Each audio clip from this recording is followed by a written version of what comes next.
BEONTV UK, for the community, by the community. www.beontvuk.com. বার্মিংহামের আশেপাশে কত market আছে, oriental super market সেরা সবার মাঝে। মাছ মাংস শাক সবজি সব তাজা ভাই, এর লাইগা তো বউয়ের রান্ধনে তো মজাই খায়। ওরিয়েন্টালে বাজার করে এত শান্তি পাই, হাকালুকির হাওরের মতো কারপার কাছে ভাই।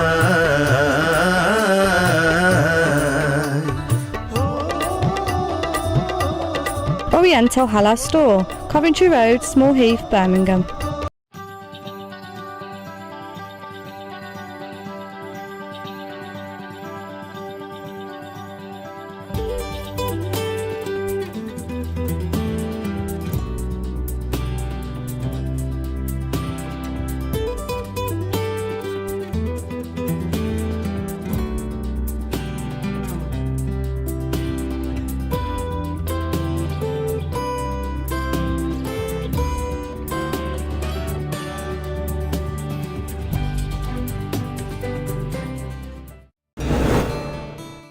আপনি কি আপনার রেস্টুরেন্টের জন্য commercial cooker, tandoori, hot plate, oven এবং ক্যানোপির বিশ্বস্ত প্রতিষ্ঠান খুঁজছেন?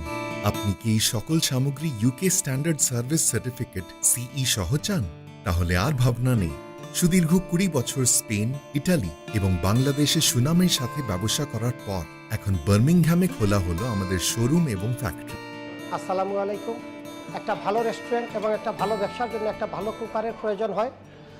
আলহামদুলিল্লাহ আমি অনেকদিন খোঁজাখুঁজির পর বার্মিংহাম কমার্শিয়াল কুকার যারা সিই অ্যাপ্রুভ তাদের কাছ থেকে আমি একটা কুকার কিনেছিলাম। কুকারটা অত্যন্ত ভালো এবং খুবই ভালো সার্ভিস দিচ্ছে এবং তাদের ব্যবসা প্রতিষ্ঠানের সার্ভিসটাও খুবই ভালো। আমি হ্যাপি এবং আমার কিচেনের স্টাফটাও happy. Birmingham Commercial Cooker Limited, Unit 69, Sydenham Road, B111DG, Birmingham. Phone number 0795 297 8136.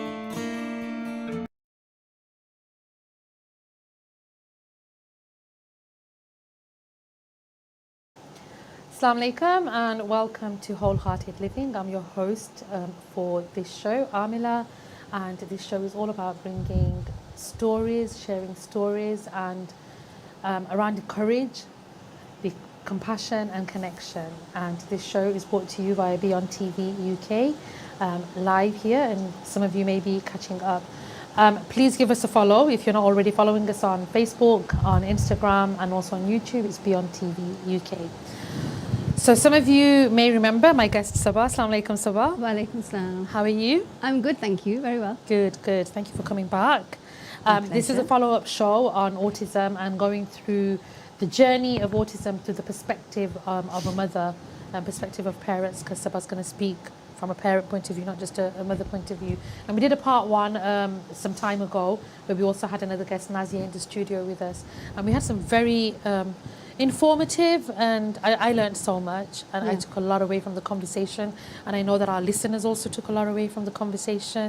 And just to come back and pick up on the conversation and go through more around your experience of being a parent to autism children. So I'm going to go back a bit and just remind our viewers, those who haven't been able to catch up, you can catch up on the show that we did, the part one show, if you go to the BEONTV UK YouTube page and then go to the playlist where it's got Wholehearted Living, and you'll find the show there. So talk to me, Saba, let's just do a recap. And what is autism? Autism is a neurological condition that nothing really determines it. I think the main thing I learned was that you always think, oh, where's it come from and why does your child have it? It's just something that's unexplained, but it is a neurological condition that basically affects how fast they develop, their communication, and just generally their well-being, to be honest.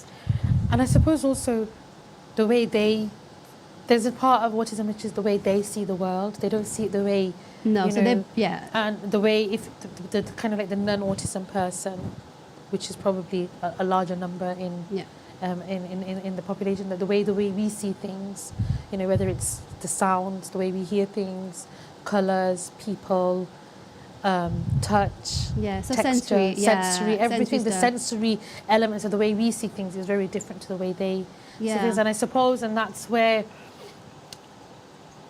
a child with autism, or even an adult, because we're seeing lots more now of adults being diagnosed with autism, and that's not being picked up in their childhood.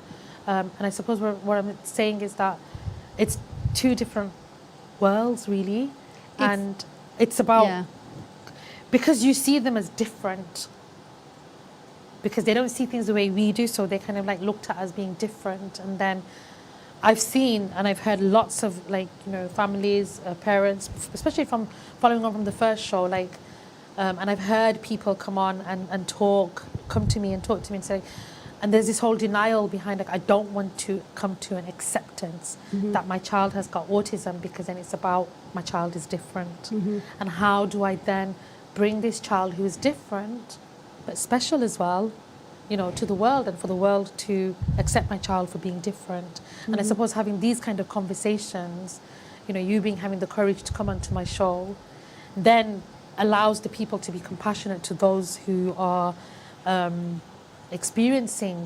going through, you know, the diagnosis of autism for their child, and then creating those connections. So let's talk about your experience and, like, how you, what was your experience going through with your son Dawood being diagnosed? So yeah, it's like you mentioned, their brain is wired differently. So everything they perceive, everything they feel, everything they sense is going to be different on another level. And it's like exactly what you said. It's a complete different. Not only is it a different world, it's like a different universe.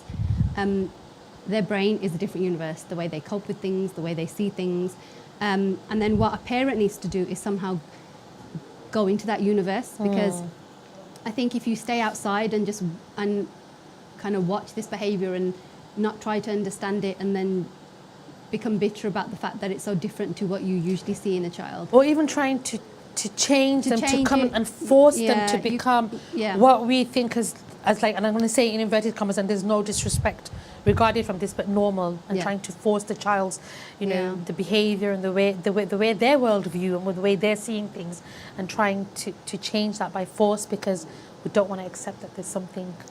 Yeah, and then this is the other thing as well. Like, people will say, like, something wrong, and this is a really commonly used term, to be honest. Like, you know, when I speak to people, they'll be like, "Oh, I think so and so might be autistic." They're not right. There's something not right there. And this is one of the misconceptions that I feel I'm always correcting people on, because it's always like, it's not about right and wrong. They're just different. Yeah. It's just a different way of living. It's a different way of, you know, like, you wouldn't believe some of the things that my son has taught me, because I'll think he will see something so black and white, because to me it's something so black and white in the way I'm perceiving it. He will see it in a completely different way. Instead of noticing, you know, the large picture on the front, he'll look at the tiny writing at the back, and that's what excites him. So they're just seeing, their perception is different. And I think with parents, like, we have to accept that, we have to embrace it, and we have to get to a stage where we're okay with it, and you're not still kind of, you will grieve initially, because it's such a shock to your system that you've had this child who is not displaying the way other children do. So, you know, in a room full of other children, your child will stick out, you will stick out as the parent struggling with this child. And it's just tough being in social situations and going to weddings, and, you know, all the kind of normal mundane things that parents can do with their neurotypical children. We have to really think about it, and we have to make sure that we're prepared, and we have to put things in place in case they don't settle. We have to think about how they'll feel about the bright lights, about the loud noises, about the food textures in front of them. You know, there's so much to think about.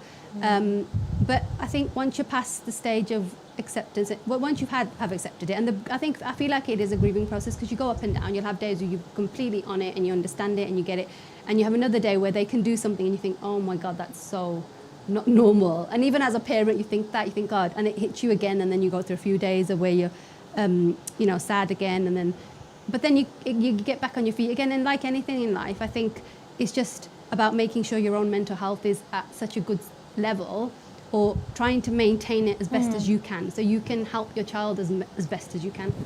I think that's the main bit I think parents need to focus on, really, to know. I think I'm going to come on to that about the individual mental health and psychological well-being and emotional well-being. But I'm going to go back to what you said about the it's a grieving cycle. And for those of you, who are not familiar with it, or those of you who are, just to kind of like go over it again, there are stages of the grieving cycle. And often we think the grieving cycle comes when you've lost a person.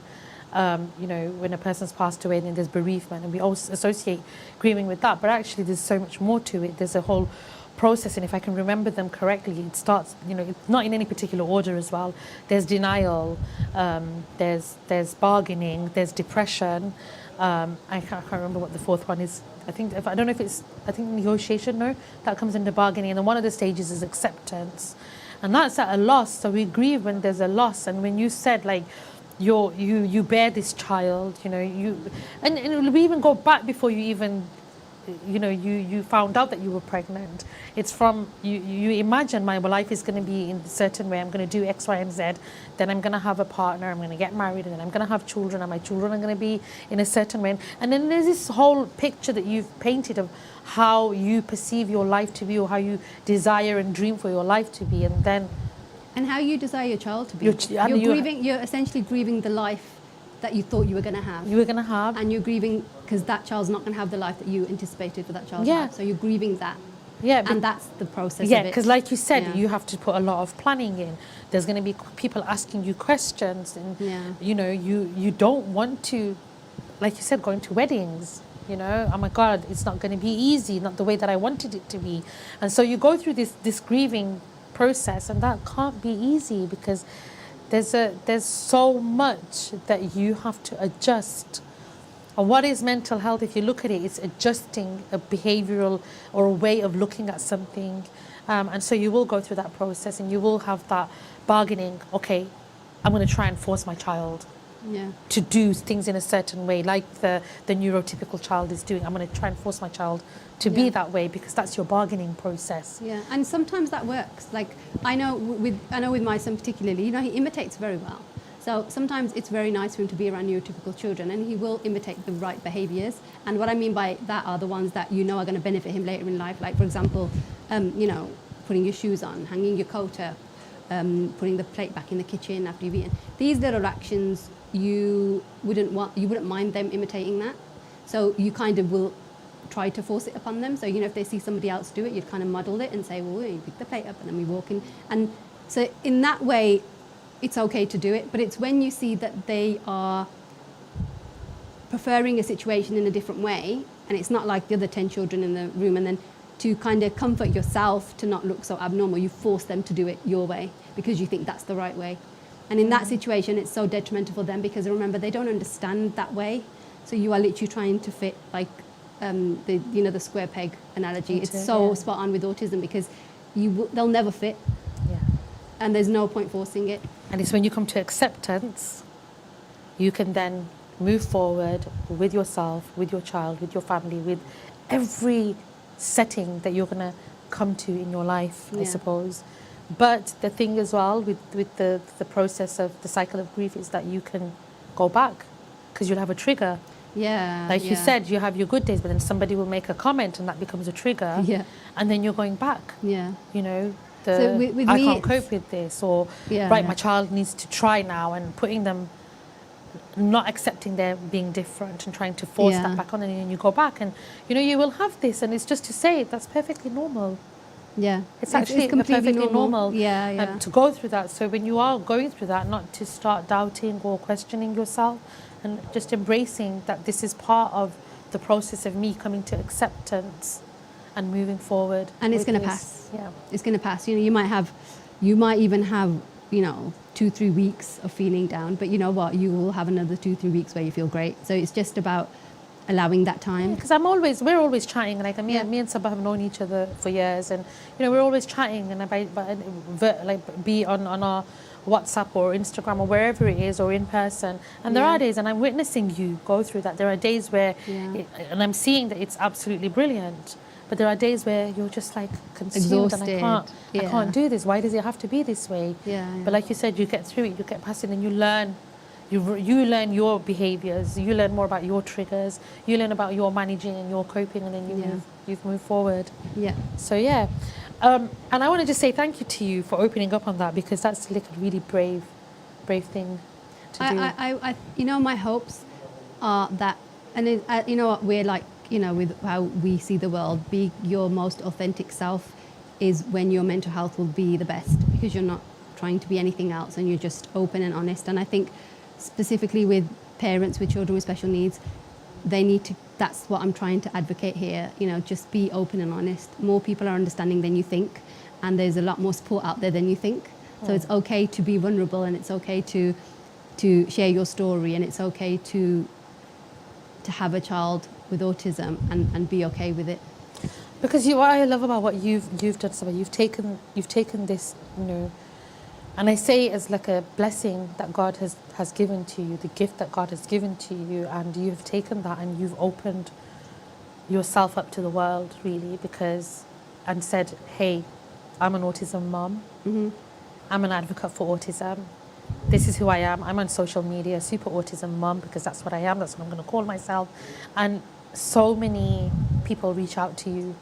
Yeah, I think you know, for me it was, I think having gone through, like my son now is 7, so that's 7 years I've had to come to a stage where I can say I've accepted it. I can say that my mental health is at a stage where I'm very proud of myself for getting there, because I do remember the tough times. I just want to help as many people as I can, and I think, you know, there's no better thing but to be of service to others. I think that's the only time you feel the most replenished. I think when I know I've helped a parent, when I have a parent messaging me saying, well, you know, my child is undiagnosed, but I'm pretty sure, you know, she's got autism, how will I cope with this? And, you know, like, I remember feeling that way. I remember feeling that when I think when you've experienced something yourself, you're the best person to help others go through it yourself. And I'm still going through it. So even now when I speak to some parents, I might still have the same problem as them. So I'll be like, yeah, I know how you feel. This just happened today. And then there's such a lovely community out there of parents. And I think that's what I'm so grateful for to have found. Yeah, that's beautiful. You know, Yeah. and just listening to you talk reminds me of something that one of my teachers teaches us about, the village effect. It's that whole, it takes an entire village to raise a child. And I suppose it takes me to my next point now, which is you can't do this on your own. No. So talk to us about all the different dimensionals of support that you need and how you go about enlisting that support. There's some you have to fight for, there's some you have to ask for, and there's some you have to train them into, you know, continuously giving you that support. I think at the end of the day, you need the support, like hands down. For somebody who is a perfectionist who, you know, literally would happily take on everything by myself just because I'm convinced no one can do it as well. I'm a recovering perfectionist, as you can tell. So I'm not like that anymore. And I have fully accepted support, and I really like that about myself now, because I think it's so much harder trying to do this by yourself. This is not something that you can do by yourself. And initially you got to think kind of in terms of professionals, because, you know, they do have the qualifications, they do have kind of the training behind understanding his behaviour more than I ever did, and they've taught me so much.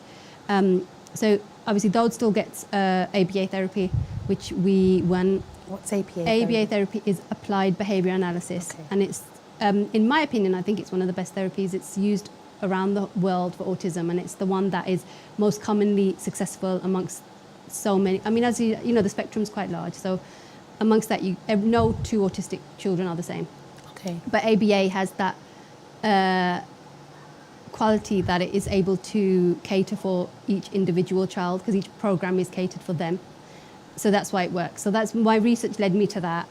And he now has a funded program, although they are reviewing it. It's another story for another day, but like it's another, I might be still battling for that right now. But then there's other various supports like occupational therapy, speech and language therapy, all which I'm still currently kind of fighting for as well. And I think, you know what support your child needs. And I think the main thing you need to do is fight for it, because the people who can offer it to you won't have the best intention, without trying to be fair with how I'm saying it, but they've got other things to think about. And I think, I suppose, for the professions and going through the system, you're just another applicant. You're just another We're name. just Your child another is just number. another name, just another number. Yeah. So, and I've seen you and I've heard your stories about how you've had to battle that system. And I think, I suppose it's with anything else where you've got a system and red tapes in place that you've got to get through. You keep at it and you keep going, but to persevere with that because... Yeah, I mean, like this is the one thing that I will say to any parent who messages me, and I will say, you know, I know it's tough. I know you're tired. Don't stop fighting because they are waiting for you to give up. Okay, so they will offer and give the support to the parents who just, they know, God, she's not going to back down. We just might as well give it. It might take a few years, but most parents will think, oh, they must know best. And in that moment, back off and say, I'm too tired. I've been fighting for a year now. They're not going to give it to me. That's what they're hoping. They kind of, they you know, you got like 5 parents who are going to fight. 4 of them will give up. The one that doesn't will get the support for their child. And that's my experience with the consultants that are currently working with my son who tell me they've got this parent doing that parent. And it's just, you see that there's such a common flaw in the system. There just is. And once you accept it, it's fine. And then you just learn to persevere and work through it because you as a parent knows best and you'll know what your child needs. And when with the support of the right professionals around you, you can get that support for them. And I suppose as well, when I listen to you talking, like having gone through those, fighting the system and like persevering and navigating and being, you know, advocating for yourself and being persistent, they eventually start to grow respect for you. They get to know you. And they get to know you and they know that you are here for the long haul and you are not backing off because this is your child. Yeah. And you're going to get whatever you need to get from them and you're not stopping. And it will change the way they look at you because it's the way, generally, anything in life, I think we look at fighters very differently. Yeah, and I think that the Senko at those previous schools said it the best. And she said to me, she goes, you know, you are his champion. So you need to do everything for him. Remember, he can't talk, he's non-verbal, he can't express his needs. You are his champion and you need to do it for him. And I remember thinking that's just like, that's my job now, that's my purpose in life, to make sure he gets the best. Okay. But that's just on the professional side. And to be honest with you, you know, if your child is going to a good school, whether it be mainstream, whether it be a special needs school, they're going to get the support there. There's always funding and stuff involved, but you just, even with that, you persevere and you make sure to question, well, isn't my child eligible for this funding? I'm pretty sure he is. And what's happening with that money? And are you funded for that? And am I eligible for a specialist TA? Or these are the questions that you need to be asking. Okay, Saba, so I'm going to ask you to do a reel. Yeah, you got to follow Saba, Super Autism Mum on Instagram. Okay. And do a reel, all the questions to ask. Okay, all the do questions. A few reels, questions to ask at the Good school. Idea. Yeah, I could do that. These are the questions you need to go equipped with because you know knowledge is power. Yes, definitely. Like it's one of the best weapons you can have. Yeah. When you're going through a system trying to advocate to get something that you know that you're entitled to, really. Yeah. That it's there for you for the taking. You just got to go and fight for it. So watch the space. But we'll maybe bring a reel. Yeah, with all the questions to ask when you go to school. You know, the questions to ask the professionals and maybe do over a few. So there's quite a few breaking it down. So that's kind of like on the system and the professionals. That's like the professional side of it. Yeah. Other support. Other support, I would say, like personally speaking, because I can only talk from my own experience. One thing that made a huge difference in both my children's life, actually, but mainly with those, was diet. And this is something that, you know, you will read about it. You'll see that, you know, there's gluten and dairy. It might not be good for children, you know, autism and stuff like that. And there's a very clear connection between gut health and brain health. And this is what I looked into. And originally we came across the GAPS diet. And this diet basically is this lady who she has a whole rehab facilitation where people will go there with autism, and I don't want to say cure it because it's not something that can be cured, but it definitely takes the edge off the more difficult traits that can kind of make your life harder. So we looked into that diet, and it was really hard to do for our son because obviously he's young, got very specific taste buds and stuff like that, and it was just too difficult. So I had the idea of doing a intolerance test, because I thought I'm probably better off just eliminating all the foods I know that are not good for him and then taking it from there. When we did it was probably about a year and a half ago now, and he was too young for a blood test. I'd be too scared to venture down the blood test route. So we did the hair one. And for me, it was just an idea. I know, like, it's not as accurate, but it was just for me to get an idea of how many intolerances he might have, because I would much rather just eliminate and then work my way up and introduce and see. So we ended up doing it as a family, and the results were shocking because we all came back dairy, being intolerant to dairy and gluten, and then all 4 of us with different things as well. So I ended up creating a whole diet plan at home where everything off the green list that we can have, I made dishes out of those recipes. And with those, it was a profound difference. And I cannot advocate this more than I already do a lot. I think. Give us some examples of the profound differences that he started to talk. Okay. He started to talk, and there's a thing called the awakening. It's something that when I speak to other special needs parents, they'll talk about it. It's when you kind of see your child come out of his universe for a little bit, because you kind of spend this time, every time you're with your child, they're kind of in their own world. That's essentially what's happening.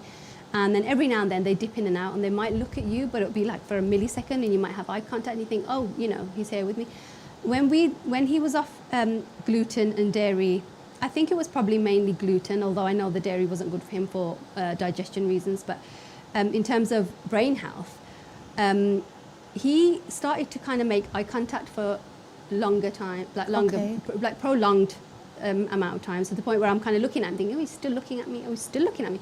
He's still looking at me, and it was kind of strange. And then there was kind of like an even kind of looking at me and smiling, and I thought, oh, that's really strange. So when I looked into it and I spoke to some of my friends, they were like, that's called an awakening, because you see him kind of coming out of his shell and kind of acknowledging you and being more kind of in your universe for that little bit.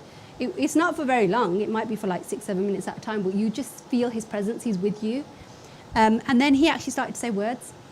So he's still not talking completely, but he's able to say words when prompted. So if I was to say mum, say no, say yeah, he now will say it. And there was an obvious connection, because it was within about 6 months of changing his diet that we saw these developmental changes in him. So I would just really urge parents just to look into it. Because, and also just to remind you that this is based on Saba's personal experience. Is my personal experience. It's not, you're not like a health specialist or an autism specialist. You're going by your own experience. And thank you. But I mean, I just wanted to say, sorry to cut you off, but with gluten there is loads of research out there. It's just not, especially with autism anyway. There's been a connection, and you can look into it yourself, and you'll find that there's a lot of articles and a lot of researchers who have found that because it's so connected to gut health is connected to brain health. That's something that we know, and with an intolerance of gluten, it kind of stops any other nutrient passing through your body.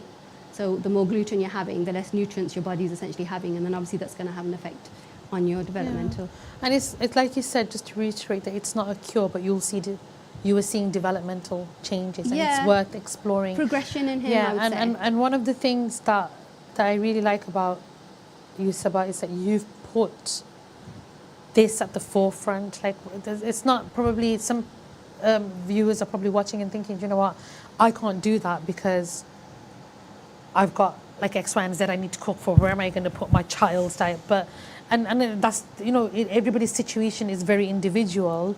But for those of you who are able to explore it, there's nothing wrong with exploring it and researching it and seeing what comes. Seriously, I'm putting my hands up and saying it's probably the hardest thing I've ever had to do. I remember when I got the results back, I literally cried. I literally looked at my husband and said, what have I done? Because also I'm that kind of person that once I know something, I can't go back on it.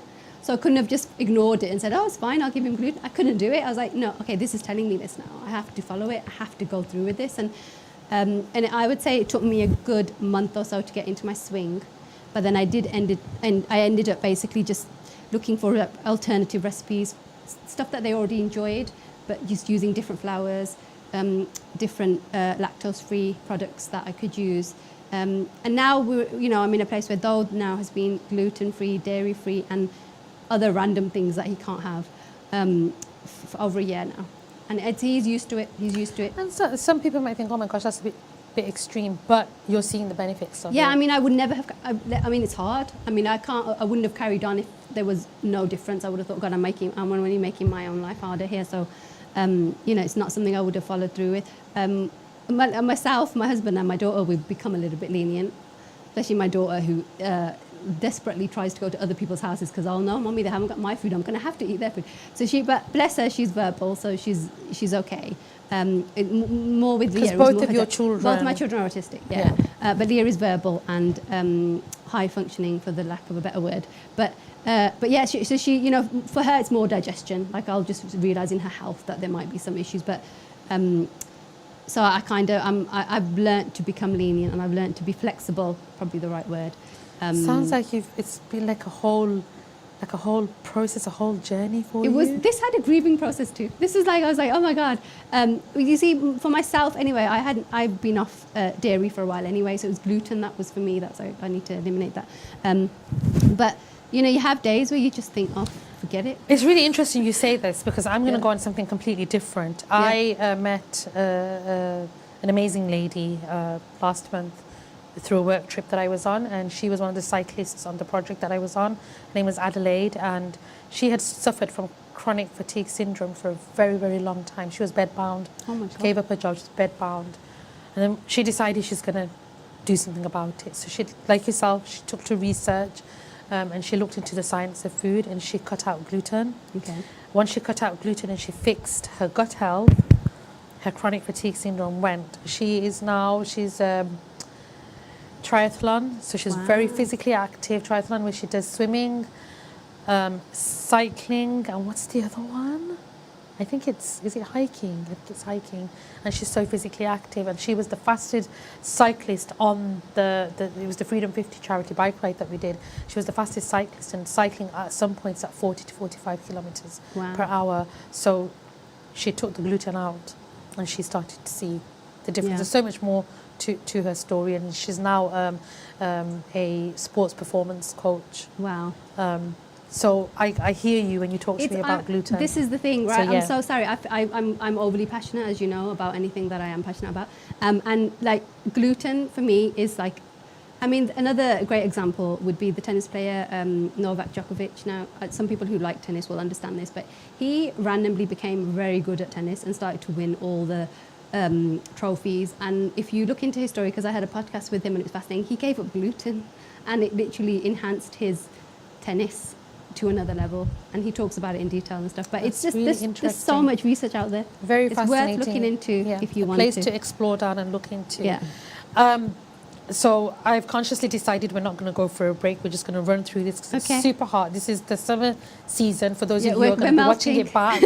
And it's the heat wave here in the UK, in Birmingham, and it's super hot with all the lights on us as well. Yeah. So if we just run through and then we can have an earlier wrap up as opposed to taking a break. Yeah. But I want you to talk to me a little bit about, or you know, however much you want to, about family support.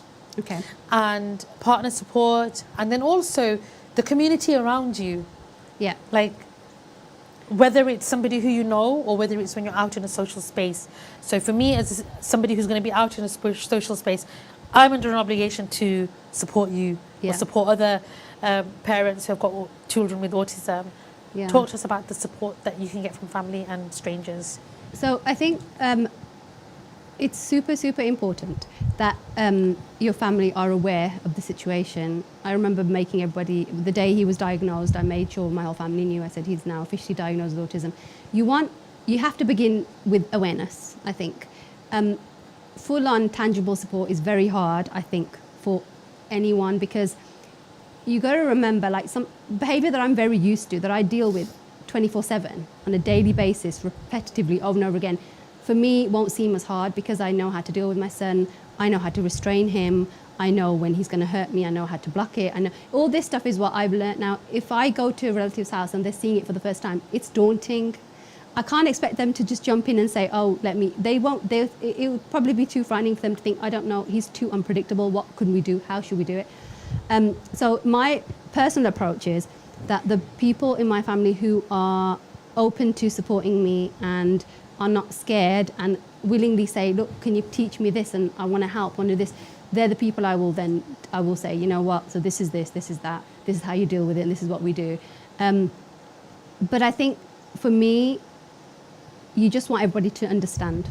I think understanding is such a huge huge thing, because it's like I've been in situations where I'm trying to explain something. Brings so much ease. Yeah, and you know when you can see in somebody's eyes that they just don't understand. And I've now learned to just stop, because it's like if you don't have the understanding or the willingness to learn, you can't really. It's too hard to break that barrier. I think, but you have. That's your responsibility. You need to be making people aware. You need to be asking for support, and you need to be sharing your experience with everybody and making sure that that you're keeping them in the loop.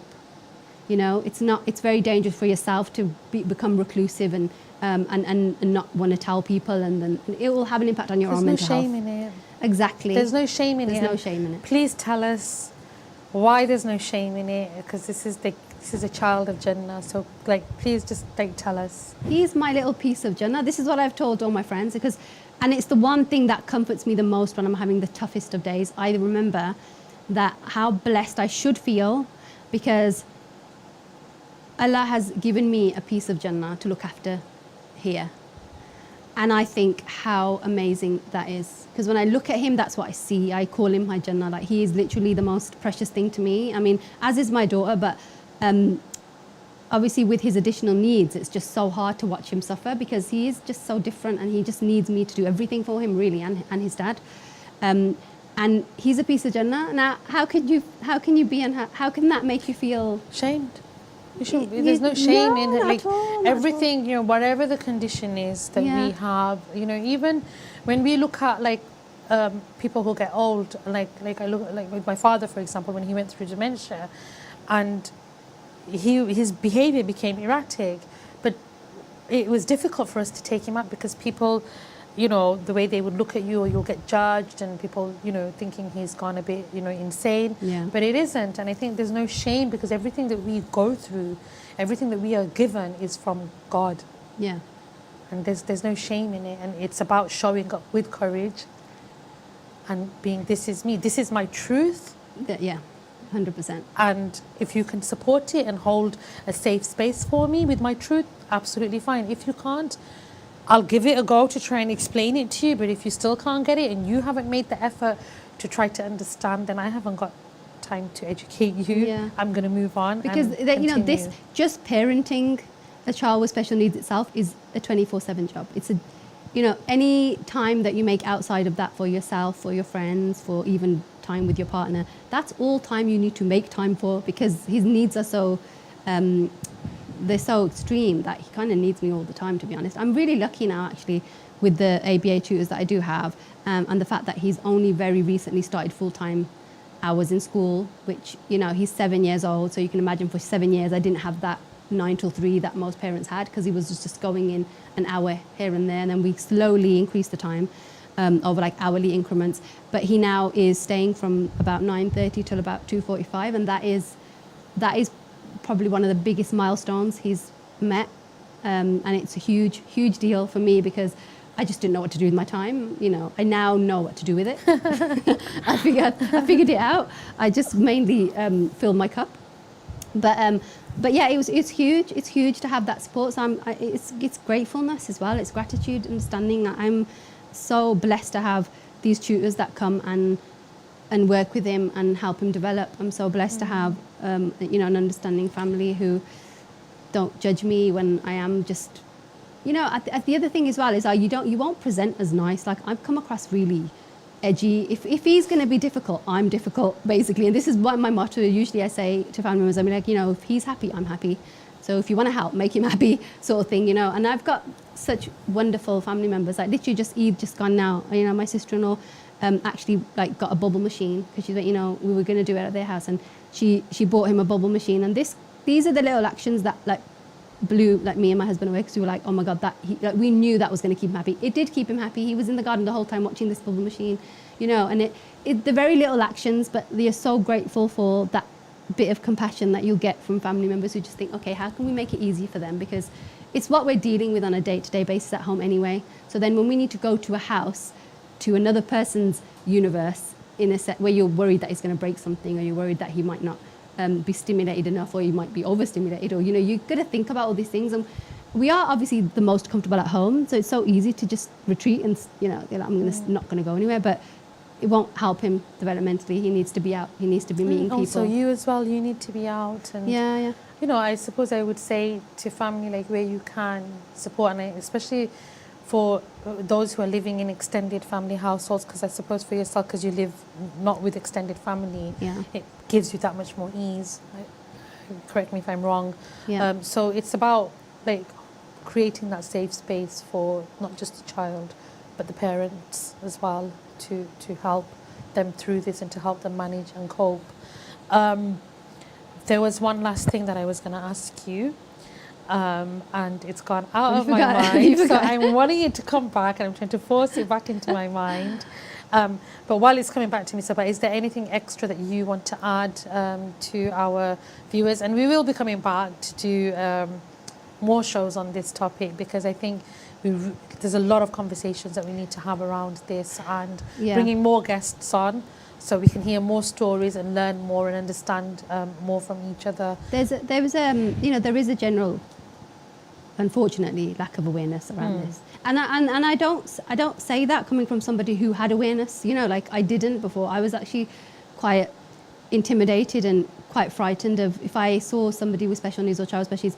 I didn't understand, so it would frighten me. So I completely understand how when somebody sees my son screaming and running around and just not behaving in the normal way, I can understand how they would be like a bit, you know, scared by it. But that's why it's important to spread the awareness.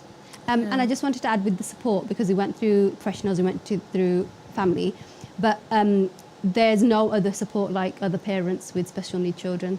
Okay. That has been the most comforting thing that I feel like I've been blessed with. So I try my hardest to be around other parents with special needs, and you know, alhamdulillah, they naturally kind of gravitate towards me anyway. So I'm just so blessed in that way. That's how you met Nazia, who was our last guest, because you've gone through, and that's a really important thing, because it's like when I'll give an example in a completely different end of the spectrum here, is that when I was going through endometriosis, I found my biggest comfort and support from other endometriosis sufferers, and I've made some amazing friends through that. And it was really, they're able to hold space for you in a different way. Because they understand. Yeah.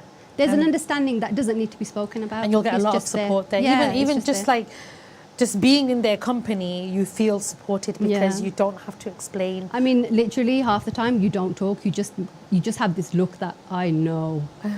Are you okay? Are you okay? I'm okay. How are you? Like they just know, and they can be strangers. And this is the thing that's fascinating me. I can literally bump into somebody at some support group, and there's just this instant understanding of knowing what our lives are like, because it's nothing like most people. And I still get that, because I get women reaching out to me who are going through endometriosis, and I connect with them straight away, and I say to them, you don't need to explain anything to me, because I know. Let's talk about how we're going to move to get you a diagnosis, or get you treated, or get you seen by the right professional. You don't need to explain. You can talk about it, and I will listen to you, but don't feel like you need to explain to me what you're going through. And I suppose that's what's coming through. Yeah, because the explaining bit is the tiring bit sometimes. Because you're retelling your story, and every time you retell your story, you're opening up where you're trying to heal. You're finding you're opening up wounds sometimes, and it kind of like has the opposite effect. The question that I wanted to ask you, which you actually mentioned, I remembered, because you said something which I'm remember. When you're out in public, because I've seen some of your posts where you're out and about now, like coffee shops and places that you're going to with Dawood, like how do you manage that? Because like you said, initially it must have been quite a hard thing, because you don't know how he's going to behave, how he's going to be in, like, you know, the sensories. Is he going to be overstimulated, understimulated? I suppose when you're going to family's house and relatives' houses, you're still within like a comfort zone of your own. But when you're going out in public, you're completely exposed, you're completely vulnerable, because it's strange places, strange people. How do you manage that? Okay, so preparation is key. I've seen all these funny memes with parents with the biggest backpacks ever, with like their kitchen sink in it. Like, it's preparation. I make sure I take all the stuff I know that's going to keep him stimulated. I make sure I take all the right snacks with me. I make sure to have the stuff that I know that will comfort me, like his chew, like a toy that will keep his hands busy, a colouring book, a magazine, a sticker book, something that will keep him busy. Recently I found these paint books, which they're absolutely brilliant, and I bought them from the shop at the Mac in Cannon Hill, and they're like paint books, but you just need water. So it comes with a paintbrush, you dip it in water, and as you go on the page, the colours just appear. Okay. Absolutely brilliant if anybody needs a new fun thing for the kids. And so recently we went to Samuel Park. I took it with me. He loved it. He sat down and he was just dipping in the water and painting, and the colours were emerging. And I'm prepared. That's the main thing. I'm organised and I'm prepared. And the other thing is, like what we've been discussing and what we always talk about, is just being honest. So I will usually say, my son's autistic. I'm sorry if he's, I don't apologise. I don't apologise for his behaviour. I just apologise if he's going to disrupt somebody else's private space more than anything. But generally speaking, he will go up and rock somebody's chair and sit in somebody else's pushchair and run up and down. We don't go to restaurants. That's a place right now that we haven't conquered. Coffee shops, he can sit for a bit, But I just make sure I tell everybody, because then they know. And then the other thing is that we have a sunflower lanyard. So if people don't know about that, a sunflower lanyard is basically just a symbol that will make everybody else aware that that somebody has a disability. And it's brilliant. Like when we went to Turkey, it was the best thing ever, because everyone was aware that he was autistic. We didn't have to wait in queues and stuff like that. So even when we go out now, if we've got the sunflower lanyard, I know that there's just like an understanding, because someone will see the lanyard and think, okay, so there's a disability there. Thank you that's for always sharing comforting. that. Yeah, and you can get them from anywhere, like Tesco do them, Sainsbury's do them. If you go and ask them at the concierge, they'll usually have. I've still got mine from Birmingham Airport. Okay. It says Birmingham Airport on it, but it's got the sunflowers on it. I need to get another one. But yeah, that's a nice comfort thing. And you can get many things like bracelets, and you get like stuff you can put on your child. But I think that's the main thing, really, making people aware. And then I mean, at the minute as well, you kind of know what spots are more accepting and comfortable for him. So I might gravitate towards the usual. But, more recently, he's becoming much better with going to new places. So we are starting to kind of explore that more. Wishing you all the best, and I'm really looking forward to just continuing to be on a journey with you. Yeah. Thank you so much, Saba, for taking the time out to come. Thank you so much for talking to me about this. And thank you, and I hope our viewers have taken something from this. And you can go and catch part 1. Go to BEONTV UK YouTube channel, click on playlist, go to Wholehearted Living, and it's on there, part 1.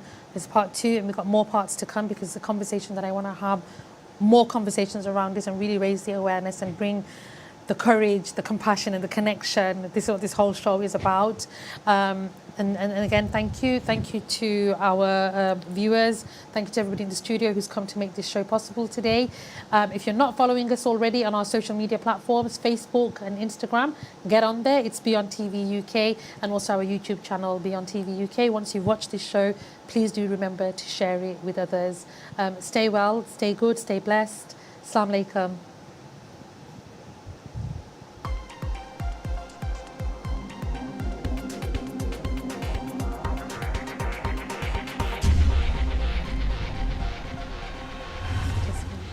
BEONTV UK, for the community, by the community.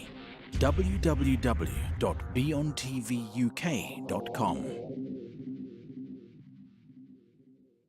বার্মিংহামের আশেপাশে কত market আছে, oriental super market সেরা সবার মাঝে। মাছ মাংস শাক সবজি সব তাজা ভাই, এর লাইগা তো বউয়ের রান্ধনে তো মজাই খায়। ওরিয়েন্টালে বাজার করে এত শান্তি পাই, হাকালুকির হাওরের মতো কারপার কাছে ভাই।